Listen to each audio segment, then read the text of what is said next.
This is just a dumb opinion. I'm sure you've seen some dumb opinions, but this one is the epitome of it. This phrase is probably located in the dictionary beside the definition of pure dumbass, and it's actually really good because it's located beside another really good word that describes people like this. But I'm not here to offend some people. I'm here to jabber about how this is a dumb opinion. Now, you might ask me, how is this a dumb opinion? Well, let me tell you. I want you to go and buy a car. And when that car breaks down within the first week, you just say, "Oh, it's a new car, I can't complain." What the fuck? Oh, you're comparing bananas with elephants. Alright, you get a piece of software, a browser, and it doesn't work. And you're like, oh, it's a new browser. No, you don't go like that. You go and download Google. This argument is just a pathetic excuse for a lack of a brain. Now, don't get me wrong, there are actual good applications for this argument, to which I'll get to eventually. But talking in general, this argument is just overused, and you'd think that with the amount of disastrous game launches people have had to endure, these people would soon not excuse the lack of polish in modern games. Surely they would stop developers getting away with this. No. What the fuck? You know, it used to be that a company would make a game and then sell it in the game store, and whatever state you bought it in would be the state that it would stay. So developers had to do everything they could, everything in their power, to make a product that at launch was as perfect as it could get, because any bug that stayed in the game would stay there forever. That's what made things like Missing No so infamous. Now try to recall a more recent infamous bug. You can't? It's probably because modern games are filled with so many bugs that it just feels normal. And you know, now with the internet, the devs can just release a half-working game, and then through community feedback, fix the unrunnable mess with some patches. But that's like delivering a computer without an operating system and then giving it out later. Hello? And in come these people who use this argument to defend their beautiful game that they like. So what? By your argument, new games have to be unplayable, buggy, bad, terrible, pieces of dog shit?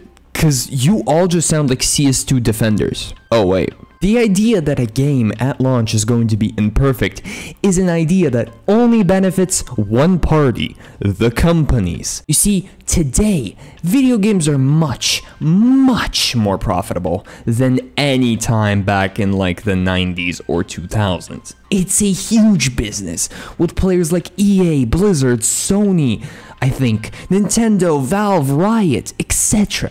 Games bring billions, if not trillions of dollars to the market annually. So it feels like at this point, most companies just want to make money instead of an actually good game. I mean, seriously, they will release a half-working product with billions of bugs and problems, and then these people will swoop in and say, it's a new game. But look, there are games that this argument can be applied to. For example, no, and I'm gonna say this again, no PvP games, aka not CS2. Games like The Finals or I don't know, new titles that haven't had other games before them in the series. All these games will inevitably have some sort of balancing issues that the devs will have to fix as time goes on, and also players will surely find a lot more bugs than in any other genre of games, since here bugs can give a competitive advantage, which gives much more of an incentive to find them in the first place. But this is the only acceptable situation where this argument is valid, because the idea that a game should suck at launch only serves as an example for your mom to point to and say, hey Gary, you see that little druggie over there saying that this game is new and so it should be bad? Yeah, don't be like that guy. But look, shit happens, and when shit hits the fan, I gotta ask how that happened, and you gotta go grab a napkin and clean it up.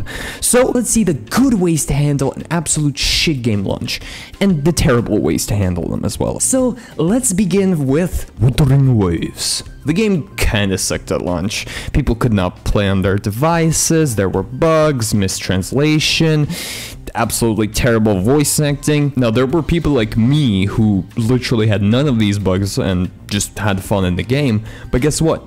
Kuro Games compensated every player in the game, and handsomely. I'm certain that now all players are hoping that there's some minor bug that they will give us some compensation. It's not like they're already extremely generous. I feel like all the problems in the game were quickly overshadowed by the amount of compensation they gave us for them, and they fixed them all. On the other side of the same coin, we have a game that I have spent the past few months absolutely fighting against. CS2. God, this piece of dog shit and its retarded ass community. So, what did Valve do to fix the absolute 911 disaster that this game is? Yeah? I see.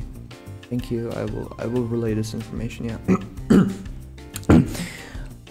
Nothing. Cheaters are rampant. Sprays feel like dog shit. 64 tick on my dick. Russian Putin cocksucker in my lobby. Honestly, this game isn't even fun anymore. I just play it because I want to feel like I'm playing CSGO, but I never get that feeling. The game is just dead.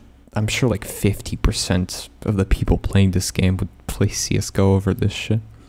But wait! Andrei from Russia who wants to say it's a new game! Like 10 years after launch!